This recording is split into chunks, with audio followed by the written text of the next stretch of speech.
Hold up.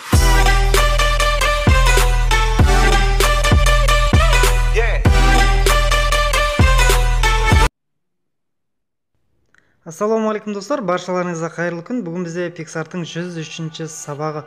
Бұл сабақта мен сіздерге достар бір жасалу жолдың екі түрлі жолын көрсететін боламын. Бұл сабақтың аты денені бөлу деп аталады. Бұған дейін де біздер денені бөлу сабағын көрсеткен болатынбыз. Бұл сабақта ерекшелігін көрсетеміз. Дәл осы сабақта көптеген фотошоперлер видеомен айналысатын сабақтарды барлығында бар. Неге екен, бұл дәстүр сияқты достар. Кез келген видео сабақ беретін адам міндетті түрде осыны өзінің сабағына қосады. Сол үрдістен жаңылмай, мен де бүгін қосқалы жатырмын достар. Әрине әдеттегідей Pixar программасы керек болады бізге ол үшін. Жай ғана осындай ақ фон керек болады достар. Оны ақ фон жасау өте оңай. Рисовайтқа кіреміз. Бүгін біздер тікелей рисовайтпен жұмыс істейтін боламыз. Неке, мына жерден слой ашық па біріншіден көріп аладыңыз достар. Слойдың ашық емесіне кішкене төмен етіп алайын. Окей, бірінші бізде слой ашық тұр. Көз жеткізіп алдық. Енді мына жерден добавить фото арқылы фотоны неке таңдап үстінен өзімізге керекті, яғни өзіміздің суретті аламыз. Сурет міндетті түрде PNG форматта болу керек. Енді PNG форматта болса оңай болады достар. Өте қиын ештеңесі жоқ PNG форматта болу үшін. Неке объектіні, яғни фонның ортасына қарап қоямыз осылай. Енді кішкене созасыздар, енді дәл осылай. Қатты фонға толық болмау керек, кішкене ортасында тұрса жеткілікті. Жаңа пустой слойда осы адам тұрады. Жақсы достар, енді әрмен қарай бізге өшіргіш керек болады. Өшіргіштің ішінен өткір кист таңдап аламыз. Бірінші тұрған, яғни қыры жоқ кист, яғни осыны алып установка. Енді дәл осы видеодағы істелген сияқты қайталаймыз. Басынан, яғни түзу кесетін боласыздар достар. Мінекей қайталап көрсетейін. Мінекей 1, 2, 3, үшінші кішкене былай аймен доғалдау кетеді, яғни шеңберлеу болып кетеді. Копия дәл осы біздің жасалған нәрсені 4 рет копия қылып аламыз, яғни көшірмесін жасаймыз. Дәл осылай 4 түрлі болып шығады. Енді біріншісінен басқа қалғанның бәрін слойды заблокировать етіп тастаймыз, яғни құлтап тастайтын боламыз. Енді әрмен қарай бізге фигура керек болады. Фигураның ішінен 4 бұрышты залить басамыз. Енді өшіргіш таңдап қоямыз достар. Көріп тұрсыздар, менде өшіргіш таңдалып тұр.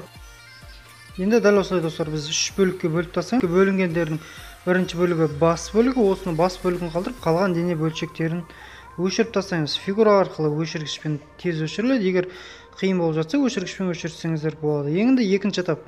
Басты құлтаймыз, енді екінші адамды ашамыз.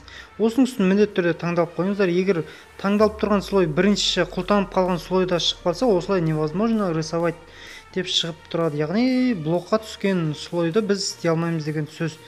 Енді әрмен қарай достар. Дәл осылай тағы да өшіргішті алып аламыз. Енді біз басын қалдырған болатынбыз. Енді басын алып қалып, енді мұрын бөлігін қалдырамыз. Енді екінші бөлік. Яғни қазір біз денені 4 бөлікке бөлсек, соның екінші этабындамыз. Дәл осылай өшіреміз. Енді астыңғы жағын өшіретін боламыз. Астыңғы жағы өте оңай болады. Енді басын тура осылай ортаңғы бөлігін қалдырамыз. Дәл осыны құлттаймыз. Тура осы операция астына қарап түсеміз. Астына қарап түсеміз, үстінен басып таңдап қоямыз. Үстінен басып таңдап қойып, енді қалған бөлігі мойын бөлігін қалдырамыз. Мойын бөлігінде дәл осылай өшіреміз, оны да құлттаймыз. Соңғы этап, яғни денесі. Денесін ғана ашамыз, қалған жерлерді. Енді өшіргішпен өшірсеңіздер болады. Бұны өшіргіш кист таңдап, себебі бұл кішкене қисықтау. Фигурамен өшіргенге неудобно. Енді достар, дәл осылай барлығын енді құлттарды ашып шығамыз. Біз енді жасап болдық. Енді әрмен қарай біздер енді үш нүктеден преобразовать, яғни қисайту, оңғарату функциясы. Дәл осылай басты кішкене қисайтып ашамыз, яғни қаппақ ашылып тұрған секілді. Енді ортадағы мұрын бөлігі қалады, бірден үшінші бөлікке өтеміз. Үшінші бөлік тура солай 3 нүкте. Неке бірінші бөлік қалады, 3 нүкте.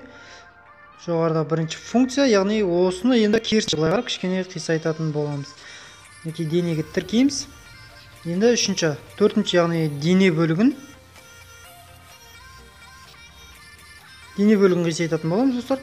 Бірінші функция, неке дене бөлігін наоборот, яғни қарама-қарсы зигзаг тәрізді қылып өзгертетін боламыз. Енді пустой слой ашатын боламыз достар. Енді ішіне кішкене 3D сияқты эффект беру керек болады. Яғни адамның шынымен де бір бөлігі бар сияқты болып көрінеді. Ең астына түсіреміз, яғни әр слойдың өзінің астына түсіріп отырамыз. бір ғана слой жетеді достар осы бұл функцияға. Енді өшіргіш бояғыш деген, то есть кешірім сұраймын, мына жерден қара түс таңдап аласыздар. Егер қара түс ұнамаса басқа да түстер таңдайсыздар.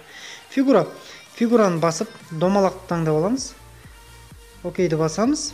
Енді әрмен қарай кішкене, енді мінекей қисайтқан кезде дәл осылай қисайтасыздар. Мінекей барынша жіңішке қылып қисайтсаңыздар, тура бір адамның қаппағы жабылып тұрған денесі сияқты болып көрінеді. Мінекей дайын дәл осылай қоямыз. Мінекей қалай 3D эффект берді, уже бірден көрінді. Тек қана астыңғы бөліктерге қоямыз, достар, үстінде қойылмайды, тек қана астына қоясыздар. Астыңғы бөліктерінің барлығына қойып шығамыз. Енді иек, яғни ауыз тұсына біреу қоямыз, енді мойын тұсына біреу қоямыз. Болды осымен. Мінекей дайын, достар, алдарыңызда біздің функция, яғни біздің Photoshop, достар. Ең астында көрдіңіздер, біздің қара, яғни жаңа істелген нәрселер ең астында тұрады. Енді FX-ке кіріп ары қарап өздеріңіздің фантазияларыңыз жеткенше түрлі заттар істесеңіздер болады. Музыка шығарып қойыңыздар. Дәл қазір қолыма ілінген стикер осы болды, достар. Әрмен қарай FX-ке кіріп функциялардан әр түрлі светтер берсеңіздер болады. Енді достар, сіздердің идеяларыңыз қай жерге жетеді, соның барлығын істесеңіздер болады. Мен сіздерге жай ғана жасалу жолын көрсеттім. Егер сіздер бұны жасамасаңыздар да, зато біліп жүргендеріңіз ыңғайлы. Жақсы, достар, осымен біздің бірінші сабақ аяқталды. Осы енді біздер келесі сабаққа өтейік. Келесі сабақта дәл осылай ақ функциямен басталатын болады. Бұл жерге де PNG форматындағы фотоны таңдап аламыз. PNG форматындағы фотоны дәл осылай үлкейтіп қоямыз. Бұған біз бір ерекшелігі, бұған тек қана біздің адамның басы ғана қажет болады. Өшіргіш таңдап, тек қана басын қалдырып, басқа жерлерін өшіріп тастаймыз. Тек қана басыңызды қалдырасыздар, достар, мұқият қарап болыңыздар. Дәл осылай басын қалдыратын боламыз. Пустой слой. Бұны да 4-ке бөліп тастаймыз. Бұның өшіргіште енді бір қызығы копия. Дәл осылай копия қыламыз. Бұл анау сияқты ешқандай да бөлмейміз. Негізінен, достар, бұл наоборот астынан жоғары қарап басталады. Неге екенін мен видеода кішкене шатасып кетіп жоғарыдан астына қарап бастаған болатын. Өшіргіштің ішінен фигура. Енді басын бірінші өшіреміз. Қалған функцияларды құлттап, өзіңіз істейтін функцияны ашып қоясыздар. Мінекей көрдіңіздер. Пустой слой. Әр істелген астына, кешірім сұраймын, шатасып кеттім. Әр істелген заттың астына пустой слой ашып отырасыздар. Бояғыш таңдап мына жерден фигура. Болғанда домалақ керек болады, достар. Тартқан кезде, домалақты ашқан кезде, достар, домалақ қылмай кішкене қисайтып, мінекей жандатып, жаннан қарап тұрған секілді қылып істейсіздер. Дәл осылай осының үстіне қоямыз. Мінекей егер шығып кетсе, ол қиын емес. Жай ғана өшіргішпен өшіре салыңыздар. Оны тұп-тура қою шында да кішкене ыңғайсыздау болады, достар, сіздерге. Мінекей бізде бірінші иек жақтың 3D-сі дайын болды. Как будто бір пышақпен қырқып қойған секілді болады. Енді бұл функцияларды құлттаймыз. Екінші функцияны ашатын боламыз, достар. Қазір мен бұлардың барлығын астына қарап өткіземін. Себебі негізінен астынан үстіне қарап жасалынатын дүние бұл. Мінекей қазір құлттадым. Енді, достар, кешірім сұрайын, барлығын жоғары қарап шығарып алайын. Себебі бұл Photoshop, яғни жаңағы Photoshop қарағанда жаңағы біз үстінен бастасақ, бұл керісінше астынан жоғарға қарап болады. Енді келесі функция, келесі этап. Енді бізде үшінші тұрған функцияны ашамыз. Үстінен басып таңдап қойыңыздар, достар. Міндетті түрде егер таңдалмаса, қазір ашылмай жатыр деген сіздерге ескерту шығады. Мінекей өшіргіш функцияның 4 бұрышын таңдаймыз. Мінекей таңдалмады. Көрдіңіздер, таңдалмаған кезде осылай невозможно рисовать деп шығады. Астын қалдырамыз, яғни кішкене мінекей өз көрінеді, достар, қай жерден істеліп тұрғанын. Егер менің слойларым шатастырып кетіп жатса, видеоны тоқтатып скриншот қылып алсаңыздар болады, достар. Соған қарап менің функциялы слойларым қайсысы құлтаулы, қайсысы ашылуы. Істеліп қойған слойларды ашып кетесіздер барлығын. Мінекей осыны преобразователь ұстап, кішкене жанға қарап жылжытамыз. Мойындаймын, достар, бұл сабақ кішкене күрделі. Осылай күрделі сабақтарды да өткізіп тұрмасақ болмайды.